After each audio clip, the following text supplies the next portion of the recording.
West Bengal SIR ২০২৫ রাজ্যে চলছে voter তালিকার বিশেষ সংশোধন বা স্পেশাল ইন্টেন্সিভ রিভিশন বা এসআইআর প্রক্রিয়া। এর মধ্যেই অবশেষে অনলাইনে পাওয়া যাচ্ছে ভোটার তালিকা সংশোধনের এনিমারেশন ফর্ম। গত ৪ নভেম্বর মঙ্গলবার থেকে বিএলওরা বাড়ি বাড়ি গিয়ে ফর্ম বিলি শুরু করেছিলেন। তবে শুরুতে প্রযুক্তিগত সমস্যার কারণে অনলাইন ব্যবস্থা চালু করা যায়নি বলে জানায় নির্বাচন কমিশন। অবশেষে সেই ফর্ম এখন অনলাইনে পাওয়া যাচ্ছে। কিভাবে অনলাইনে ফর্ম পূরণ করবেন? ভোটারদের নিজে হাতে ফর্মটি ডাউনলোড করে পূরণ করে আবার নির্বাচন কমিশনের ওয়েবসাইটে আপলোড করতে হবে। যারা কাজের সূত্রে রাজ্যের বাইরে রয়েছেন বা বিএলওর কাছ থেকে ফর্ম পাননি, তারা অনলাইনে এই ফর্ম পূরণ করতে পারবেন। ফর্মটি পাওয়া যাবে নির্বাচন কমিশনের অফিসিয়াল ওয়েবসাইটে https://voters.aci.gov.in।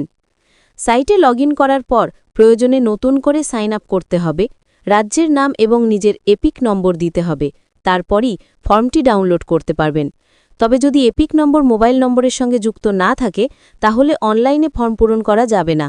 এই ক্ষেত্রে কমিশন একটি বিশেষ সুযোগ দিয়েছে। মোবাইল নম্বরকে এপিক নম্বরের সঙ্গে সংযুক্ত করার প্রক্রিয়া সম্পন্ন করতে হবে। সেই প্রক্রিয়া শেষ হলে ভোটাররা অনলাইনে এনুমেরেশন ফর্ম পূরণ করতে পারবেন। নির্বাচন কমিশন জানিয়েছে, রাজ্যের বাইরে কর্মরত বা বাস করা ভোটারদের সুবিধার কথা মাথায় রেখে অনলাইনে ফর্ম পূরণের সুযোগ দেওয়া হয়েছে। তবে এক্ষেত্রে মোবাইল নম্বর ও এপিক নম্বরের লিঙ্ক থাকা বাধ্যতামূলক। যদি তা না থাকে, তাহলে ৮ নম্বর ফর্ম পূরণ করতে হবে। কমিশনের ওয়েবসাইটে এই ব্যবস্থাও চালু রয়েছে।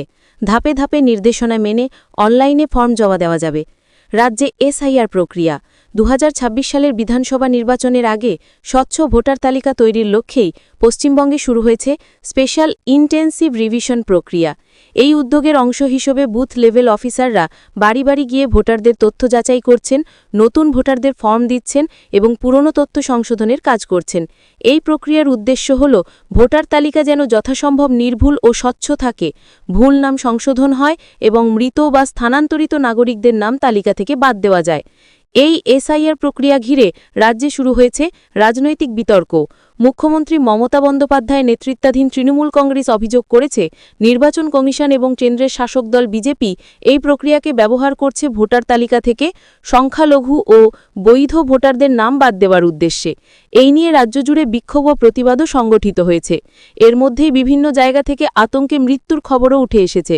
স্থানীয় সূত্রে জানা যাচ্ছে, অনেকেই ভোটার তালিকা সংশোধন প্রক্রিয়ায় প্রয়োজনীয় নথিপত্র না থাকায় ভয় পাচ্ছেন তাদের নাম বাদ যেতে পারে। রাজ্য জুড়ে এই প্রক্রিয়া চললেও প্রশাসন জানিয়েছে, ভোটারদের আতঙ্কিত হওয়ার কোনো কারণ নেই। প্রয়োজনীয় নথি জমা দিলে এবং নিয়ম মেনে ফর্ম পূরণ করলে কোনো বৈধ ভোটারের নাম তালিকা থেকে বাদ পড়বে না।